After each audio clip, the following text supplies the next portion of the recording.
Então, o tema que nos propuseram foi exatamente o despertar da criança e do jovem. E aí a gente tem uma certa liberdade dentro da temática do enfoque, né? Na medida em que nos apresentam o tema e aí a abordagem, os recortes, obviamente, são próprios do expositor. E nós gostaríamos, logo de imediato, de dizer, meus irmãos, que nós aqui temos muito medo, todos que estamos aqui reencarnados, temos o medo, o receio, a ansiedade de morrer, né?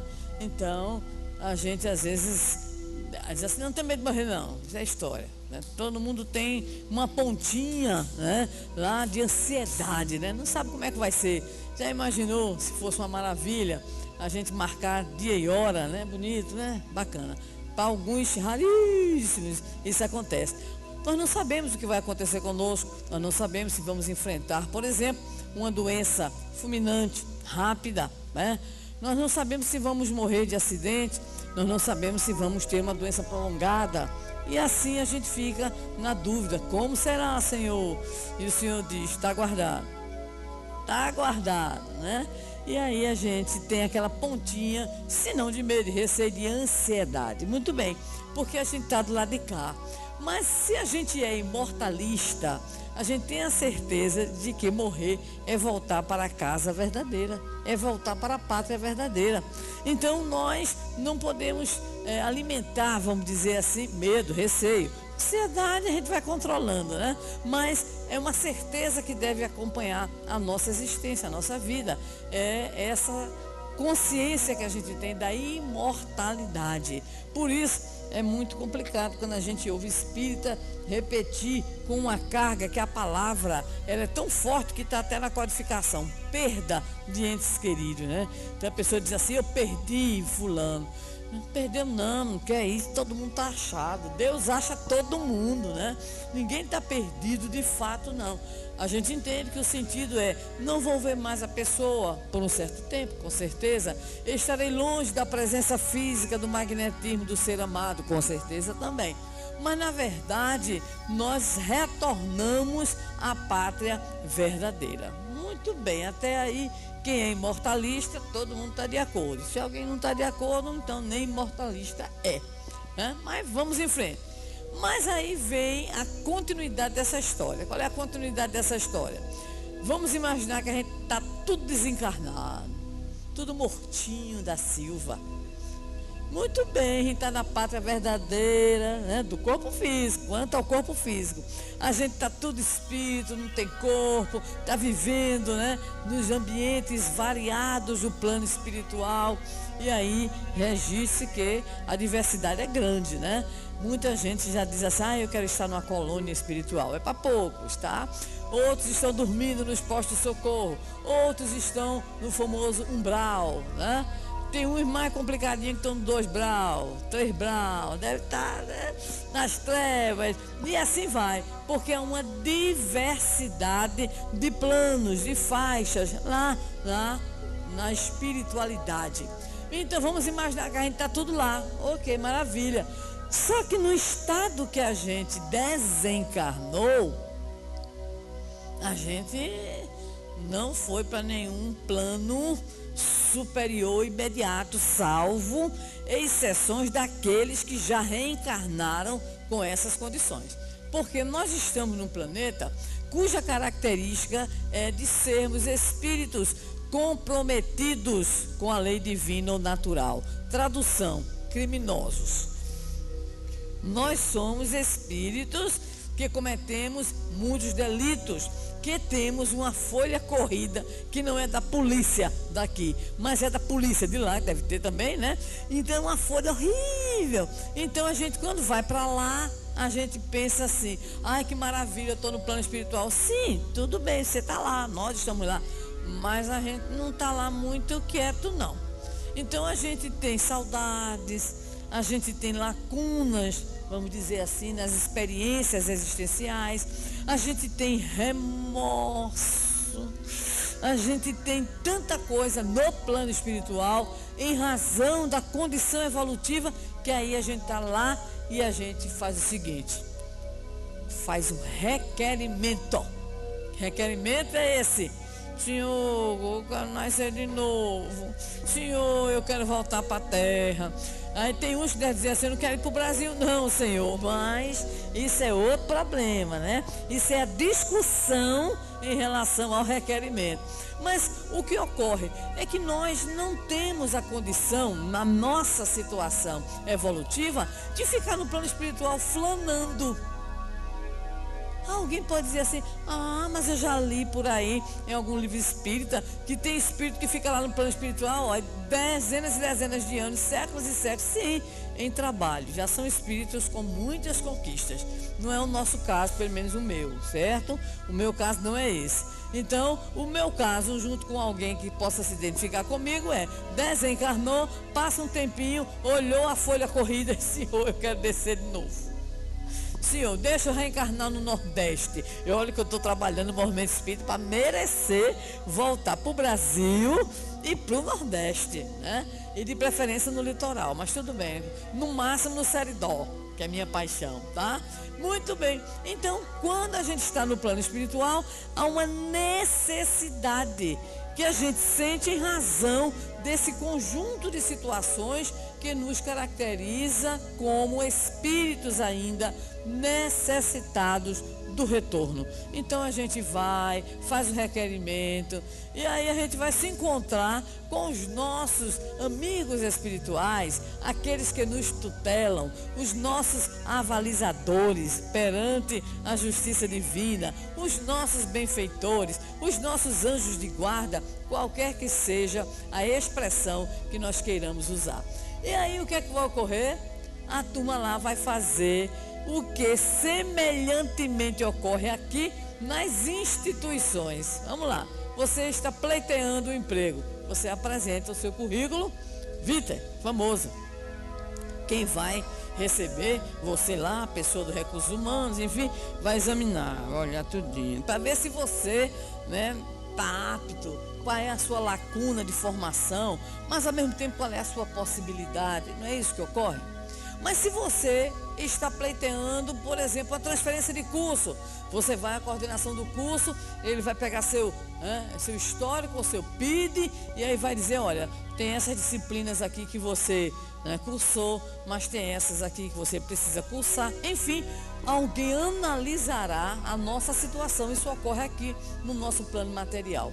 No plano espiritual acontece de modo similar. Benfeitores espirituais vão puxar nossa ficha.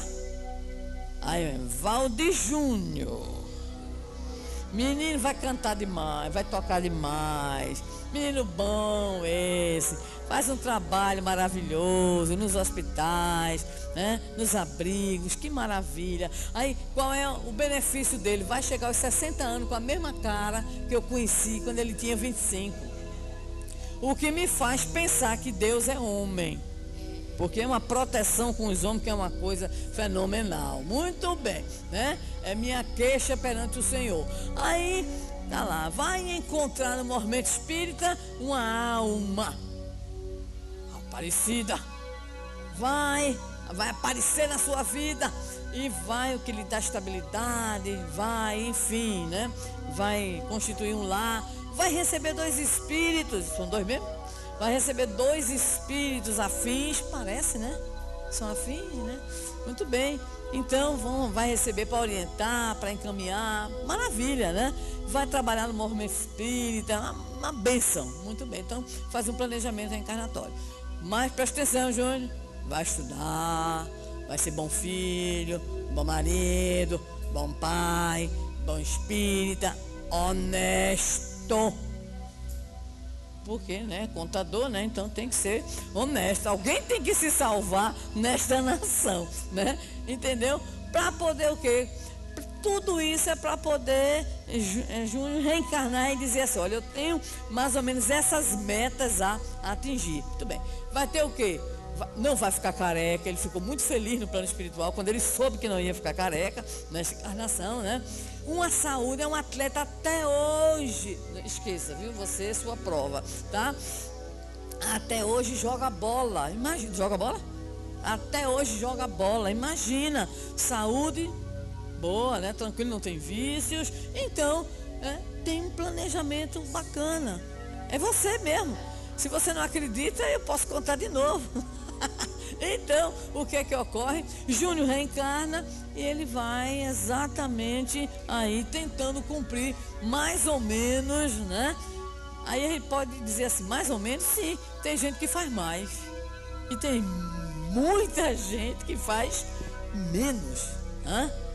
Pouquíssimos de nós conseguimos fazer aquilo que geralmente nós acertamos no plano espiritual. Mas é mais ou menos isso que vai acontecer. Aí então, Júnior entra numa fila famosa que diz que é pior do que fila, né, para se aposentar, do que fila para receber auxílio doença, né? Então, diz que é uma fila, é uma coisa assim, imensa, né? Mas aí existe uma coisa no plano espiritual muito interessante.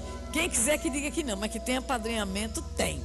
Tem os padrinhos no plano espiritual. Tem.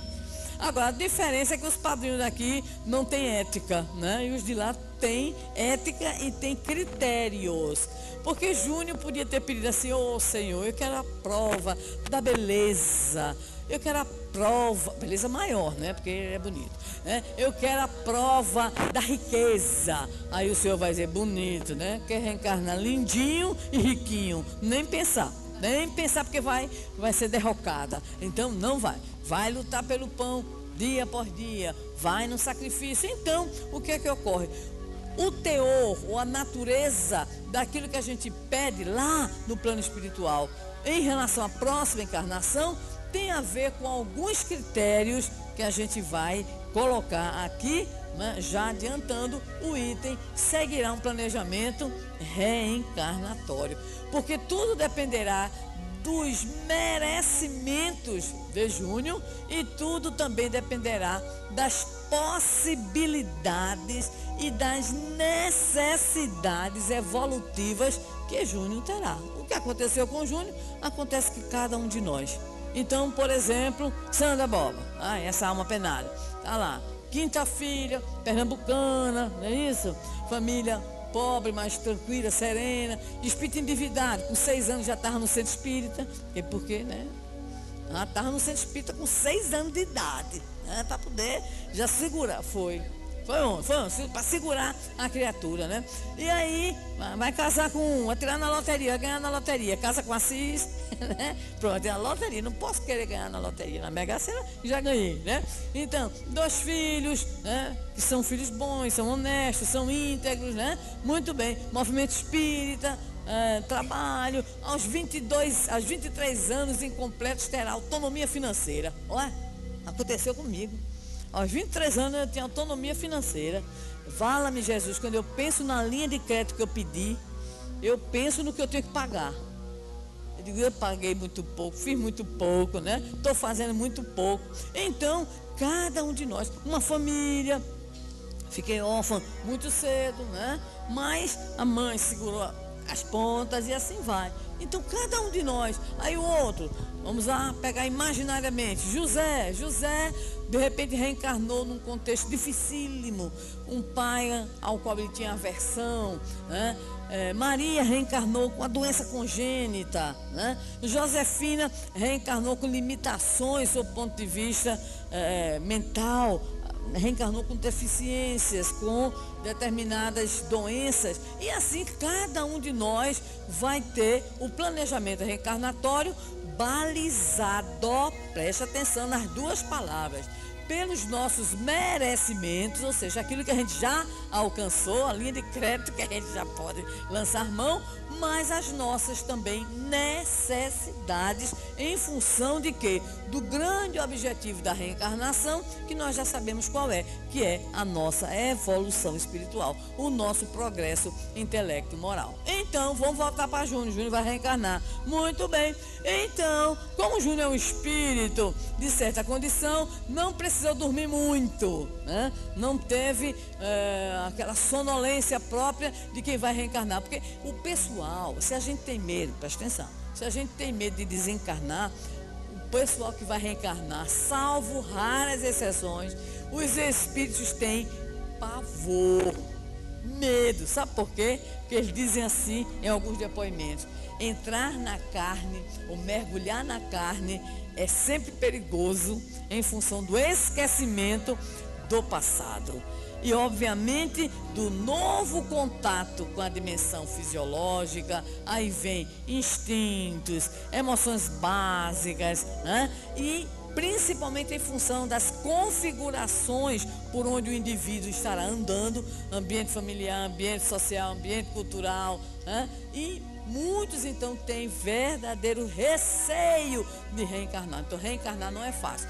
Quando o espírito ele é complicadinho, aí dorme antes um bocadinho, para poder exatamente passar por todo o processo, redução perispiritual, adequação ao novo corpo que ali estará. Mas é importante a gente registrar 2 pontinhos só. Primeiro, o espírito se liga no momento da concepção e entra num torpor que é relativo, nos diz Emmanuel, de conformidade com o quê? Com a sua condição evolutiva. Uns precisam dormir muito tempo antes da própria concepção, outros acompanham até mesmo o processo, a depender da sua condição, do seu estado evolutivo. Agora, não esquecer o que dizíamos, tudo seguirá um planejamento reencarnatório. Portanto, ninguém aqui reencarnou no lugar errado.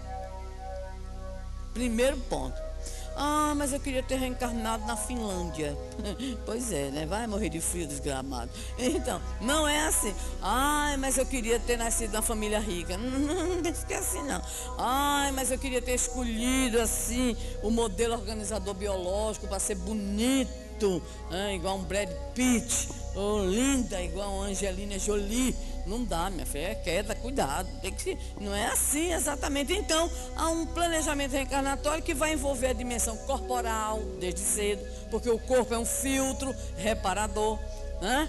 Vai envolver aspectos vinculados à sua própria saúde, sob o ponto de vista daquilo que você já vai levar.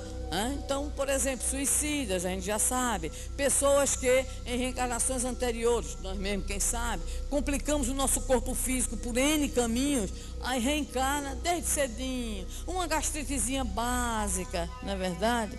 Um probleminha no fígado, o outro já nasce com problema pulmonar. Aí diz assim, mas eu nunca fumei. Dá vontade de a gente dizer, nesta encarnação, já reencarnou todo envoltozinho em fumacinha, meu filho, né? Porque já traz do passado. Então, corpo, ambiente familiar, ai, não quero aquele pai, não quero aquela mãe, não quero aquele irmão, também não, porque o lar é o ponto de encontro das almas, em processo de reajuste, em processo de consolidação do afeto, por necessidade evolutiva. Ai, não queria esse ambiente, é o ambiente que você precisa. Então, nós somos seres, podemos usar uma expressão para sintetizar, situados. Ou seja, a gente se situa num corpo, a gente se situa numa família, a gente se situa numa comunidade, a gente se situa em movimentos aos quais nós estaremos de alguma forma ligados. Então, isso faz parte do chamado planejamento reencarnatório. Muito bem, mas aí,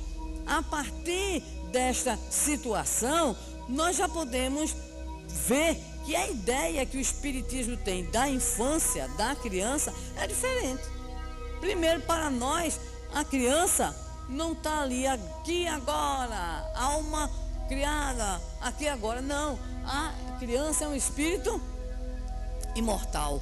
Como diria o grande escritor francês Victor Hugo, o berço tem o seu ontem e o túmulo o seu amanhã.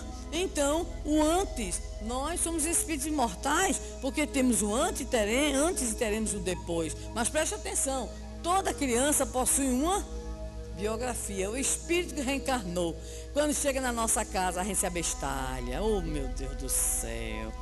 Oh, pai, mãe, meu lindo, meu príncipe, não sabe o que é que está carregando nos braços, né? Não, deixa, não, aí é pior, né? Aí, a menina nasceu, minha linda, é minha princesinha, é a bruxa reencarnada, e com aquela carinha de inocente, aquela belezura, não é verdade? E aí dizia Cristina, quando é avó, o abestalhamento é elevado à 10ª potência. né? A gente se abestalha mais ainda, não é verdade? Então, o que é que ocorre? Nós temos que lembrar o que Jesus disse a Nicodemos quando tratava da reencarnação. O Espírito, não sabeis de onde vem, nem para onde vai. Então você recebe na sua casa aquele que pode ter sido seu amiguinho na encarnação passada, logo aqui atrás, né? A reencarnação anterior. Mas pode ser um cabra lá de trás, é alguma reencarnação tua. E aí tu dissesse assim para o Senhor: manda, Senhor, estou preparado para aguentar o cabra. Aí o cabra reencarna. Cheguei! E aí você começa a rodar para poder saber se você tinha realmente aquelas condições de aguentar a criatura que reencarnou. Por quê? Porque se a criança, se o espírito que ali está possui uma biografia, essa biografia não é isolada, é uma biografia que está o quê? Interconectada com outras biografias, né? Com outras biografias, não necessariamente na reencarnação imediatamente anterior, mas lá para trás, lá para trás, lá para trás, lá para trás, né? Então a gente não sabe realmente como é que é esse processo, mas sabe que tem a ver. Muito bem. Mas não esqueçamos, e está muito claro para nós, o que o Livro dos Espíritos nos diz: só entramos na vida corporal para o quê? Para nos aprimorar, para progredir. Ninguém reencarna para passear. Tem uns que acham isso. Tem uns que reencarnam, vivem e desencarnam achando que estão num grande período de férias. Reencarnam só para se distrair, para brincar. Não é isso não. Vai ser dolorosa, vai ser doloroso despertar no plano espiritual quando descobrir que passou batido, né? Zerou, como se diz, a reencarnação. Então, sempre em busca de evolução. Ok, mas preste atenção. Há principalmente dois grandes objetivos da reencarnação. O primeiro é um reinício de uma jornada para aprender. O que significa dizer que reencarnação é um mecanismo da pedagogia divina. A gente reencarna para aprender. Para aprender o quê? É melhor. Para aprender a quê? A respeitar, a ser humilde, a estudar, a progredir junto aos outros, coletivamente, a cuidar uns dos outros, enfim, diversas aprendizagens. É como se a gente fizesse um plano de inscrição em disciplinas lá com aquele mentor espiritual. Ele olha para o currículo da gente e diz assim: fala-me, Jesus, é impaciente demais, tem que treinar a paciência. E pronto, a gente reencarna e se matricula na paciência. Na paciência, na resignação, na doação, na humildade, na fraternidade. Cada um de nós sabe o plano de disciplinas que se inscreveu. Basta a gente olhar a vida da gente. Se a gente olhar com um olharzinho mais crítico, a gente vai entender. Tem uns que são sacrificiais na sua vida, outros tanta facilidade. Cuidado, porque aí mora o perigo, não é verdade? Então o que é que ocorre? A gente reinicia para aprender. Esse é o grande objetivo da reencarnação. E nesse processo de aprendizagem está também o quê? A reparação daquilo que a gente andou fazendo que não devia fazer. Pronto. Agora, muita gente espírita adora dizer que a gente reencarna para pagar. Eu acho que é complexo que a gente tem. Porque toda a vida que você faça essa pesquisa, pergunte a alguém espírita assim: a gente reencarna para quê? Então, uns dizem para evoluir, mas boa parte vai dizer: a gente reencarna para pagar. Porque deve ser a turma do débito mesmo, né? O débito está tão, a dívida está tão presente, então preste atenção. Se a gente mudar esse foco, a gente vai se dar melhor. Por quê? Porque mesmo o processo de reparação do passado, que virá através de dificuldades, de testemunhos, de sofrimentos, se a gente tem um olhar pedagógico sobre isso, isso será o quê? Mais leve. Mais leve. Já imaginou o atleta olímpico? Está todo mundo aí se acabando, né? Para ir para a Olimpíada. Ainda os últimos preparativos e os outros ainda, alguns ainda em competição para ver se consegue o índice. Esse camarada treina de manhã, de tarde, de noite, de madrugada. Quando dorme, dá sonha com a prova. Não é isso? Aí você vai dizer que ele está sofrendo? Tá. Mas é um sofrimento que conseguiu o índice prazeroso. Quem aqui não viu a reação do César Cielo, que de manhã fez o índice e à tarde um outro nadador nunca tinha nadado abaixo dos 22, nunca. Parece que a espiritualidade botou um motor no sujeito, e o sujeito saiu desembestado, passou e atropelou o César Cielo e ficou lá chorando, chupando dedo, coitado, bichinho, né? Mas por quê? Porque o outro passou, mas passou mesmo pela frente. Então, você vai dizer que aquele sofrimento daquele que passou, né? É um sofrimento que vai para baixo, que acaba. Não, é o chamado sofrimento que o quê? Vitaliza, porque é o sofrimento pedagógico. A gente tem que olhar que Deus não castiga, Deus educa. Agora, como dizia a vovó da gente, ou a mamãe da gente, depende do aluno, depende do filho. Tem filho que mamãe e vovó só faziam olhar. Fulano, né? Mas tem aquele outro, fulano, e o fulano. Fulano, chega, pega ali o cinturão, pega o cipó da goiabeira, não é isso?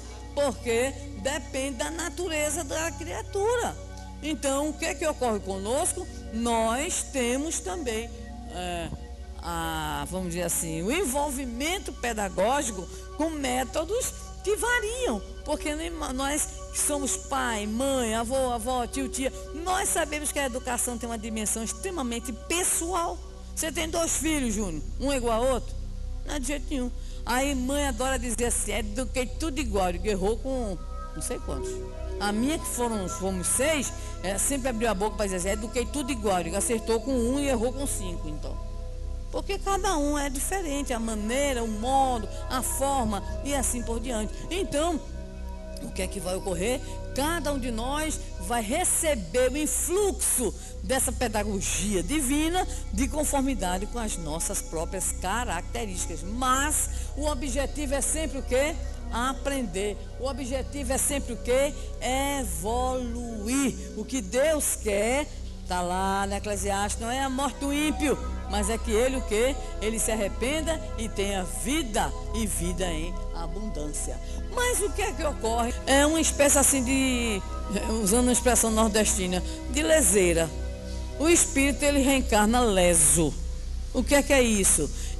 Bebezinho, todo lesinho, coitadinho. Então, a redução perispiritual, o organismo está ali oferecendo as limitações, o espírito não tem como se expressar, está naquilo que Emmanuel também denomina de hipnose natural. Então, isso vai ocorrer durante um certo tempo. Emmanuel nos diz mais ou menos, porque não existe uma regra, preste atenção, uma regra única, definitiva, rígida. Então ele diz o seguinte, mais ou menos até os 7 anos de idade, mais ou menos. Por que mais ou menos? Porque quando eu reencarnei, eu fui aquele bebê que levou 3 meses para fazer alguma coisa, lesa toda, besta toda. Os meninos hoje, com 1 mês, o menino está se enroscando no berço. O pai e mãe já tem que tomar maior cuidado, porque os bebezinhos de 1 mês, né, quando você vê, o cabrito já está com as canelas por dentro das madeiras do berço. E antigamente dizia assim, só segura o pescoço depois dos 3 meses, não era assim? Hoje você pega uns cabritinhos com menos de 2 meses e ainda fica encarando, olhando, né? Então, é claro que tudo é relativo, ok? Mas essa prostração psíquica, que é uma espécie de dormência do espírito, preste atenção, vai facultar uma coisa muito importante, que é exatamente uma certa acessibilidade. Que os seus responsáveis, em especial a figura de pai e mãe, e a gente não vai esquecer aí vovó também, né?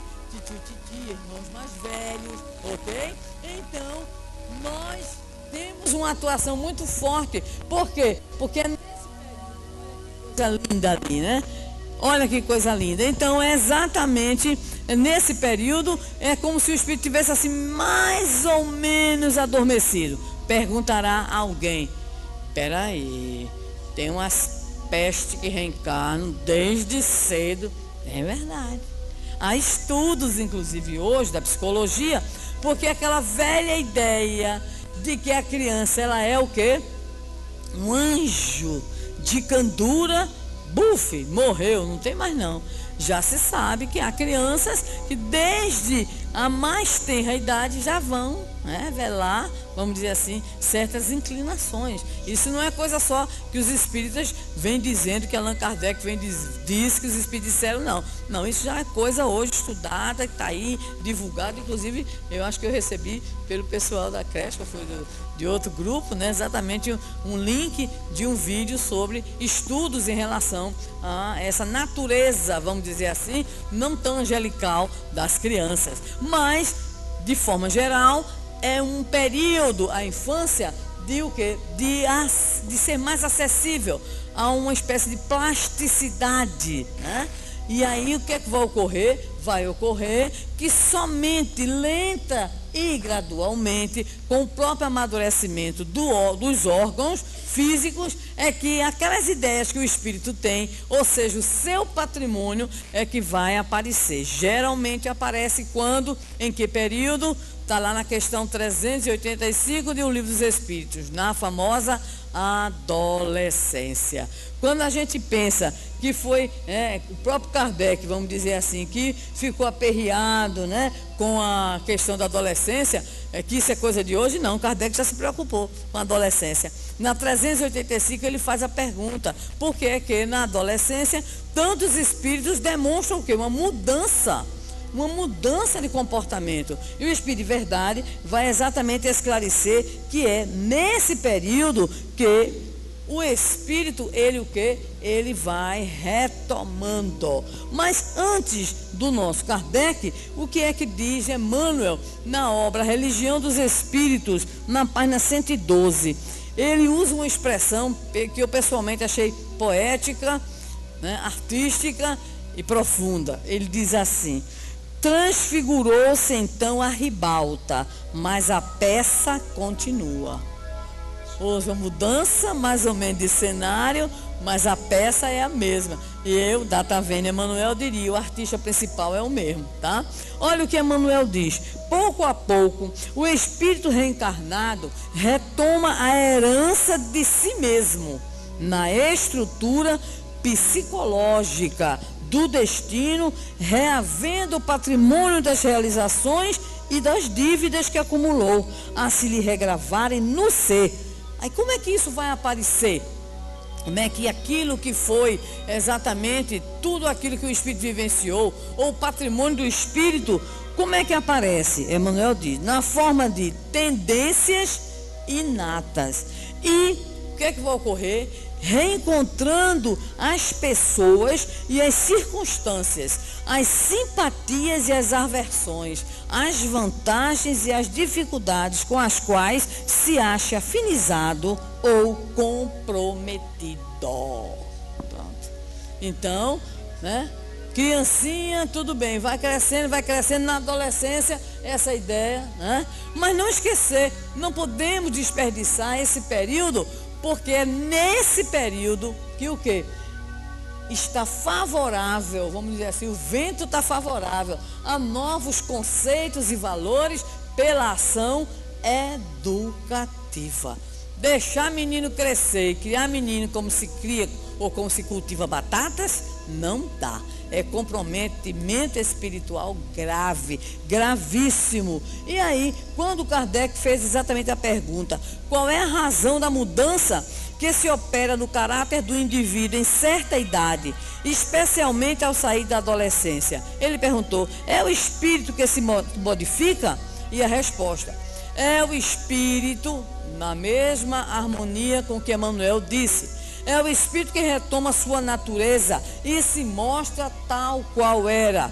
Não conheceis os segredos que escondem as crianças em sua inocência. Não sabeis o que elas são, nem o que foram, nem o que serão.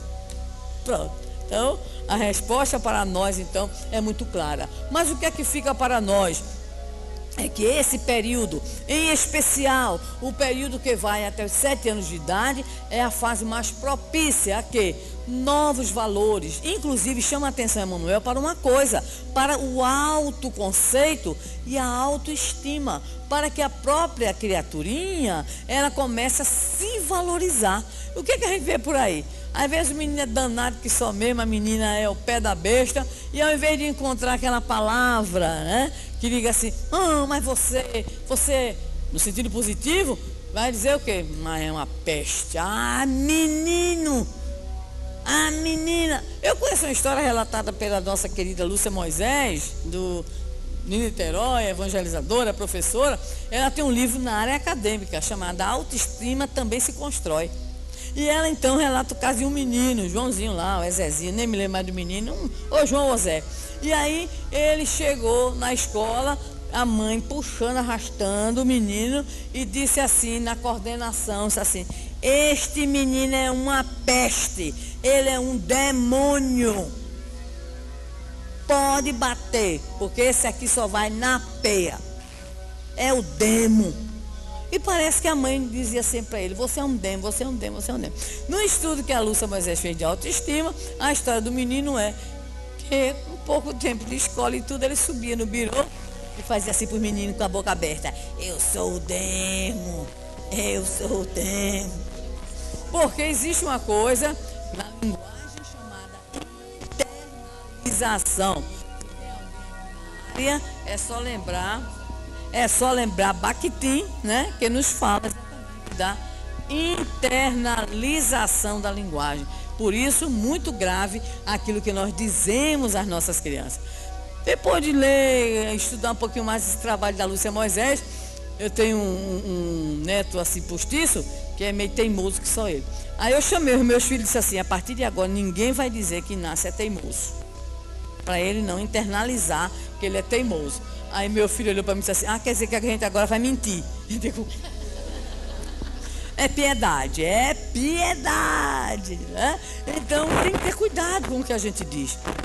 Lógico que a gente aponta o erro, que a gente indica, mas a gente está sempre o quê? No papel de quem vai o quê? Vai, né? Dar o reforço positivo, você vai melhorar. Você está tendo essa dificuldade, mas você tem um coração generoso.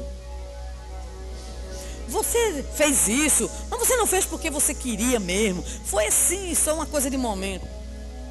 Mas a gente vai, né? Porque o objetivo é esse, é aproveitar o período, em especial da infância, para o quê? Para, né, novos conceitos, novos valores e novo autoconceito. Para que muitas vezes espíritos que reencarnam já, porque ele leva no plano espiritual as suas ideias acerca dele mesmo. E muitas vezes reencarna, eu sou um bandido, eu sou, né, um criminoso diante da lei, eu sou, pronto, aí você recebe a criaturinha aqui, você é filho de Deus, meu irmão, você é filho de Deus, você vai melhorar. A peça que eu tenho lá em casa, de vez em quando tem umas coisas lá, meio troncha. Aí eu digo assim, você nasceu para ser feliz. Eu não quero ser feliz. Eu não quero ser feliz. Quer, meu amor? Tô nem aí. É a qualidade, porque Jesus sabe para onde manda, né? Que é para poder a gente exercitar. Então, eu tenho feito um curso, realmente, que eu não fiz com os filhos, mas eu estou fazendo agora um curso dificílimo, né? Que é exatamente, né, acompanhar o espírito e fazer todo o processo de educação e evangelização, ok? Então, vamos seguindo. O que é que acontece? Por que é que ocorre, então, a mudança na adolescência? Retomada pelo espírito da natureza que lhe é própria. Então ele retoma o quê? As inclinações. Muitas vezes assim, mas era uma criança tão tranquila. Aí é um adolescente insuportável, né? Então está retomando. O espírito, ele retoma o fio condutor da sua maneira de ser, né? Surge então, vixe, tem um R aí a mais, tem um T ali sobrando. O caráter real e individual surge mesmo. Agora, o que é que vai acontecer? Se a educação fez uma coisa boa, vai o quê? Vai, né, melhorar, vai renovar. Ou se a educação foi negligenciada, vai o quê? Vai reforçar. Então, a gente volta à mesma questão. Vai depender eminentemente, principalmente de quê? Da educação. Por isso a doutrina espírita é doutrina eminentemente educativa. E agora a gente chega. Como é que, então, nós podemos cuidar desse processo de despertamento, entendemos, na proposta, né, da nossa jornada é semana mesmo, né? Da nossa semana, né, que não é, não, o jovem, a criança vai despertar, o jovem vai despertar. Para quê? Qual é o sentido desse? Qual é o sentido desse despertamento? Ok? Então, o sentido do despertamento tem a ver, em especial, com 3 grandes áreas de ação. Primeiro, família. Então, a família, ela é, já sabemos, a grande instância educativa. É a primeira escola de almas. Paternidade e maternidade são missões, são tarefas extremamente relevantes que Deus fornece à criatura. Por essa razão, nós temos no capítulo 14 do Evangelho segundo, meu irmão incorporou agora, não tem jeito não, né? No capítulo 14 do Evangelho segundo o Espiritismo, honrai vosso pai e a vossa mãe, o Espírito Santo Agostinho nos falando de algumas que seriam as grandes tarefas dos pais. Primeiríssima, observar a natureza dos filhos. Vamos voltar. Ele não tem aquela biografia espiritual? Como é que essa biografia espiritual se revela? Tendências inatas, temperamento, gostos, aversões, fobias.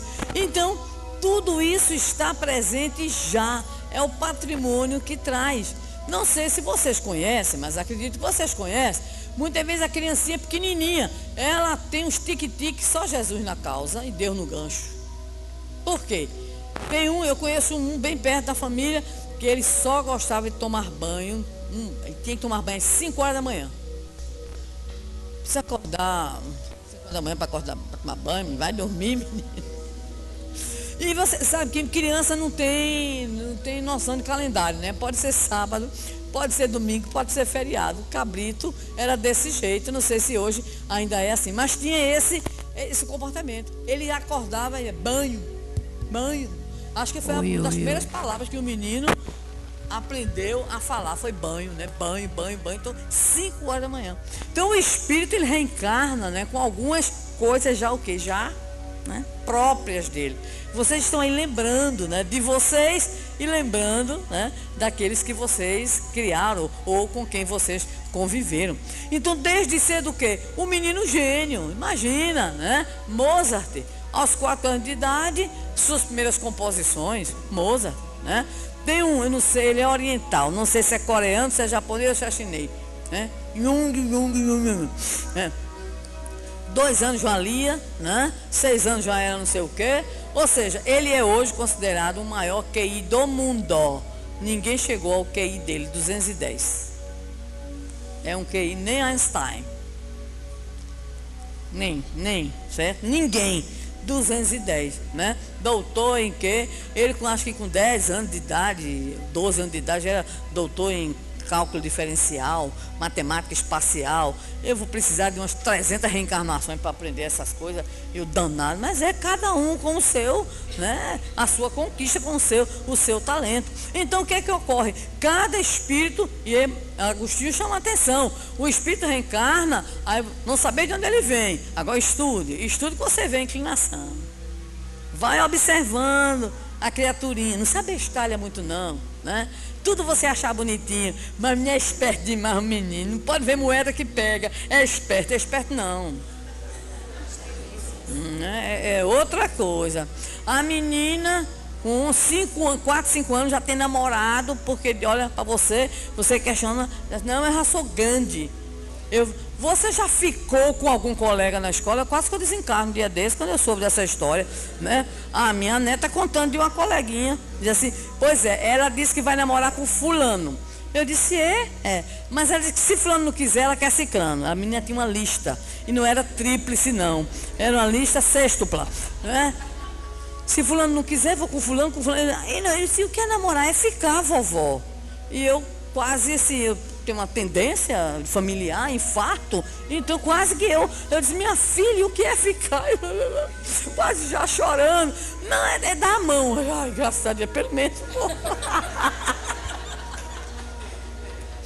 Gente, mãe evolui rápido. A avó, mais rápida ainda, viu? Porque o negócio é muito complicado, certo? Então, o que é que vai ocorrer? Os nossos pimpolhos, as nossas pimpolhas têm características. Tem aquela criaturinha linda que você é o amor da sua vida. Mas quando você não atende o que ela quer, fechou-se o tempo do mundo. Não é verdade? E tem os cínicos também, desde cedo. A gente não deve dizer, tá? Mas são cínicos.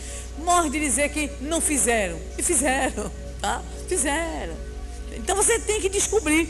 E aí Agostinho vai lá do meio para o fim da mensagem dizer o seguinte, que quando a gente chegar lá do outro lado da vida, Deus vai nos perguntar: o que fizeste dos filhos que eu te confiei?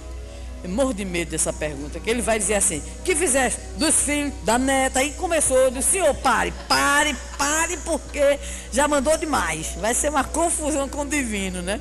Então, o que é que nós estamos fazendo? E aí a gente cita algumas coisas que são importantes, não são palavras nossas, mas são os encaminhamentos da doutrina espírita, da codificação, do evangelho e das obras, em especial, psicografia de Divaldo, de Chico, né? E de Raul Teixeira. Vamos lá, aí a gente escolheu o amor, claro. Então, a amorosidade, Joana nos diz, está na base de tudo. Agora, preste atenção, eu gosto muito de usar uma expressão de Pestalozzi, o grande mestre de Allan Kardec. Ele dizia: é preciso ter amor vidente.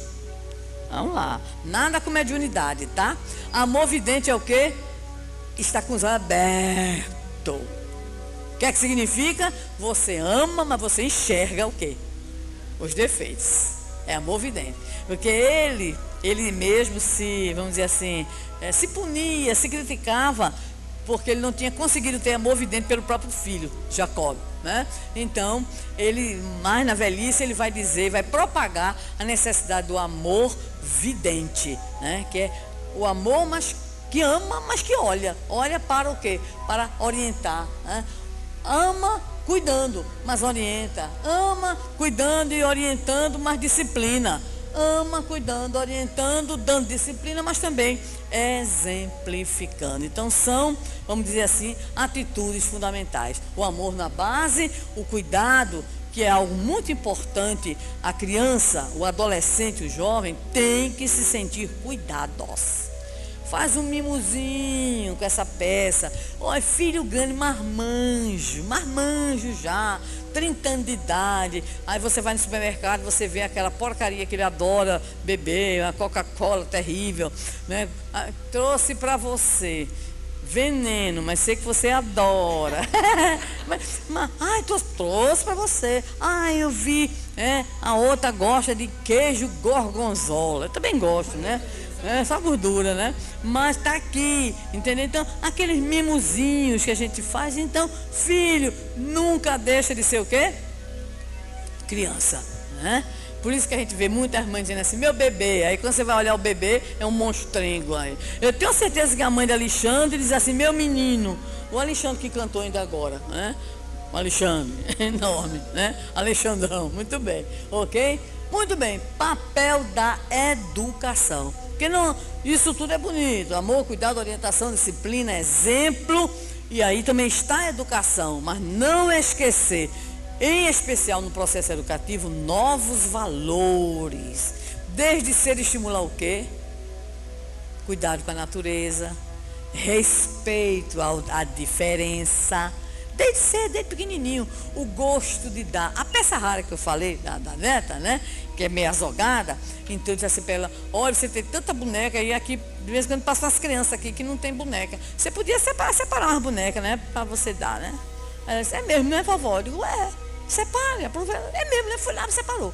Aí ela separou uma boneca da Elsa, que ela ganhou de alguém, porque não foi a avó que deu, claro, né?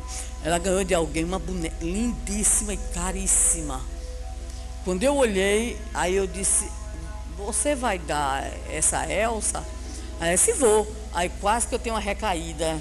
Aí eu disse, tá certo, Sandra, se oriente, seja evangelizada, né? Muito bem. Aí, né, desprendimento. Aí muito bem, passou exatamente naquela semana, passou a senhora com 3 logo, né? 3 meninas, né? É assim, né? Uma no braço, outra na mão, um pensamento, essa coisa toda que a gente já conhece. E aí, eu disse assim, olha, as crianças que eu falei pra você, a mãe tá aí com elas, vá lá buscar as bonecas. Aí ela foi, a primeira boneca que ela pegou, Elsa, lindona, belíssima. Aí pegou uma, pegou mais duas lá, uma boneca boa, né? Disse, agora você dê as crianças, vai lá, dá. Aí vovó, ela ficou toda, né? Eu disse, venha, então venha comigo. Aí eu fui com ela deu com vermelha, né? Com vermelha. Aí a gente atendeu as pessoas, quando voltou, que eu olhei para a menina, estava assim, estatalada. Aí eu toquei aqui no coração, o coração estava emocionada, né? Aí eu disse, o que você está sentindo? Aí ela olhou para mim e disse assim, é tão bom, né, vovó, dar. Olha a esperança, né? Mesmo Elsa, mas foi bonito. Mas foi bonito, não foi bonito? Então, olha, aquele vai identificando. Então, toda a vida é isso. Já mandei separar um bocado de coisa lá para a creche, a gente vai lá, tem que ir um dia com ela, né? Eu disse, vai, a gente vai lá, ela disse, eu vou. Então, você vai identificando, mas você vai o quê? Percebendo alguns traços, mas você vai tentando identificar o quê? O que é que você pode estimular? Banho prolongado. Ei, olha a água do planeta, olha a água do planeta. E nesse sentido, a escola faz um trabalho bom também. Quando uma escola é uma escola comprometida, a escola dela, eu botei no colégio de freira, logo, que é para poder todo dia ouvir falar de Jesus. Quando eu vejo ela está cantando lá no banheiro, eu tenho um super-herói. Aí eu fico esperando, é Jesus o super-herói. Que legal, né? Aí o Jesus é o super-herói todo santo dia. Mas a escola tem um bom trabalho na área, por exemplo, do bullying, né? Mostrar as diferenças, né? Então a questão do respeito, a diversidade, tem um trabalho sobre autoconhecimento, que desde o século XVII, Comênio já falava nisso, e a grande médica e educadora italiana Maria Montessori preconizava como fundamental na educação das novas gerações, que era o autoconhecimento. Para poder dizer o quê? Como é que você se comporta? Por que é que você se descontrola? Se você se descontrola, o que é que acontece? Se você se controla, então são novos valores e são principalmente estímulos novos numa direção que nós diríamos sentimento e sabedoria, progresso moral, progresso intelectual. As duas coisas, as duas asas, como diz Emmanuel, ok?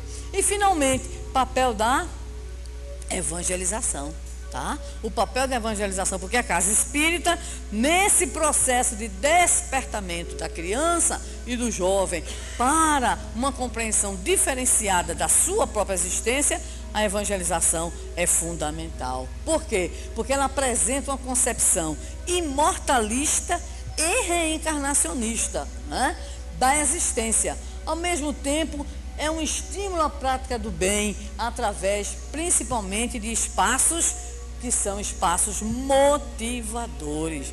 O nosso Júnior está aqui, eu posso falar porque eu conheço, não vou dizer desde menino, mas eu conheço desde jovem.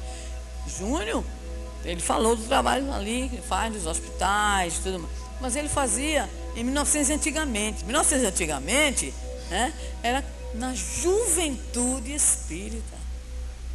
Porque a juventude espírita foi um espaço também na formação dele, não é verdade? Como será também na formação nossa. Estou vendo aqui evangelizadores e pais, né, que levaram seus filhos e levam suas netas, seus netos, né, para a evangelização. E aí a gente traz aqui, em especial para vocês, aí a nossa Filó está ali, o pessoal da evangelização que está aqui também, né, a preocupação do movimento espírita com a ajuda à família, com a ajuda aos pais, nesse processo de educação moral, hoje ganhou um reforço, viu? Reforço está bem novinho, que foi exatamente a aprovação recentemente pelo Conselho Federativo Nacional desses 2 documentos, né, que estão, vamos dizer assim, aí já disponíveis, acho que está chegando na federação essa semana, provavelmente, mas está em download também no site da Federação Espírita Brasileira. Orientação à ação evangelizadora espírita da infância, subsídios e diretrizes, e orientação para a ação evangelizadora espírita da juventude. Então, vejam bem, só para poder vocês terem essa informação. Esses materiais foram construídos coletivamente. Tivemos a satisfação de participar, obviamente, né, da comissão, né, de redação final do documento, mas aqui, né, foi mandado documento, muitos coordenadores, subcoordenadores das CREs receberam para opinar. O Brasil inteiro participou. Houve uma grande reunião com as representações de todo o Brasil. Vai para lá, vem para cá, vai para lá, vem para cá. O da infância foi mais fácil. O da juventude sempre é mais dificilzinho, porque nós temos modelos muito diferentes no Brasil. Mas, graças a Deus, chegamos a esses documentos que deverão, vamos dizer assim, agora, exatamente a partir de agora, eles saíram agora, né? Faz bem pouquinho tempo. A impressão está bem quentinho, bem novinho, para que seja disseminado em todas as casas espíritas. E nós sediaremos, o Rio Grande do Norte, estará sediando o primeiro curso para formadores de evangelizadores, que será no final de julho, aqui, reunindo todo o Nordeste, que estará vindo para cá, será lá na Emater, naquele centro de treinamento da Emater, né, lá em São José do Mipibu, onde nós estaremos trabalhando exatamente isso daí. E aí a gente fecha com essa imagem. A imagem diz tudo para nós. A compreensão que a criança desde cedo vai tendo, que o adolescente, que o jovem, ele vai tendo sobre si mesmo, sobre a vida, sobre a realidade, vai ajudar na construção de uma concepção de vida. E essa concepção de vida lhes dará o quê? Sentido de viver. Esse sentido de viver apontará para quê? Para atitudes renovadas, né?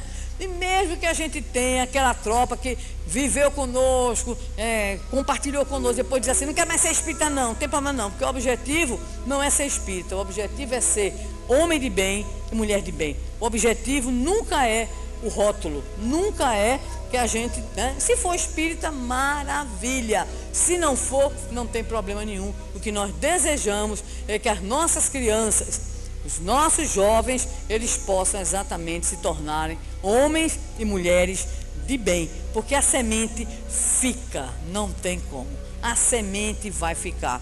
E nesse sentido, os documentos a que nós nos referimos anteriormente, não vai apenas trazer subsídios para o trabalho, concepção de criança, concepção de jovem, o trabalho com a família, o trabalho com o dirigente, a questão da organização do trabalho, a qualidade do trabalho, mas algo que é muito importante para nós situarmos, são os chamados espaços da ação evangelizadora.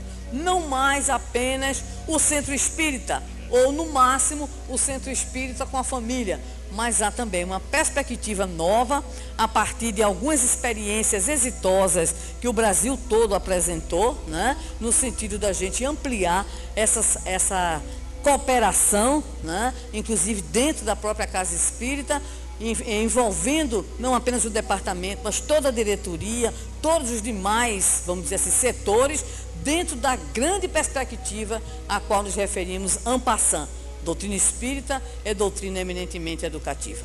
Porque o maior objetivo do espiritismo não é que nós sejamos espíritas. O maior objetivo do espiritismo em nossas vidas é que nos tornemos não espíritas exatamente, mas homens e mulheres de bem, compreendendo que estamos vivenciando uma experiência reencarnatória e que essa experiência daqui a pouquinho fará com que a gente retorne, porque a gente se alterna. Ora a gente está do lado de cá, ora a gente está do lado de lá. Então que a gente possa, com essa compreensão, desde cedo, auxiliar nossas crianças e nossos jovens para que eles cheguem àquilo que uma vez eu ouvi de uma jovem baiana de Itabuna, com 19 anos de idade, no Fórum de Juventude Espírita. A pergunta era: o que é que o Espiritismo representa na sua vida? E ela respondeu a mim e a quem estava lá: a doutrina espírita me mostra que eu não sou jovem. Aí chega, deu aquela preocupação, nossa mãe, será que a gente está formando um bocado de velho já, né? E ela disse, explico, eu não sou jovem porque eu tenho 19 anos, eu estou jovem porque eu tenho 19 anos, eu sou um espírito imortal, daqui a pouquinho a juventude biológica passa e a doutrina espírita me serve para esta compreensão de que eu sou principalmente um espírito em trânsito na imortalidade triunfante da vida. Que Jesus nos abençoe a todos nós, que possamos, já que não estamos mais como crianças ou como jovens, nos preparar para o futuro desencarne. Não estou desejando para ninguém desencarnar, tá? Pode ser que seja eu, né? Ao sair daqui, ninguém sabe. Mas que nós possamos nos preparar nessa certeza de que estamos em processo. Somos espíritos em processo. Aproveitemos então o melhor da nossa reencarnação e se temos sob nossa responsabilidade crianças e jovens, não esqueçamos de que o Senhor nos perguntará o que fizemos para despertar as nossas crianças e os nossos jovens no sentido verdadeiro da vida. Que esta casa continue sendo abençoada no seu trabalho de iluminação, de evangelização, de esclarecimento, de consolo, e todos os seus trabalhadores, homens e espíritos, recebam as bênçãos de Deus nosso Pai. Muito obrigada.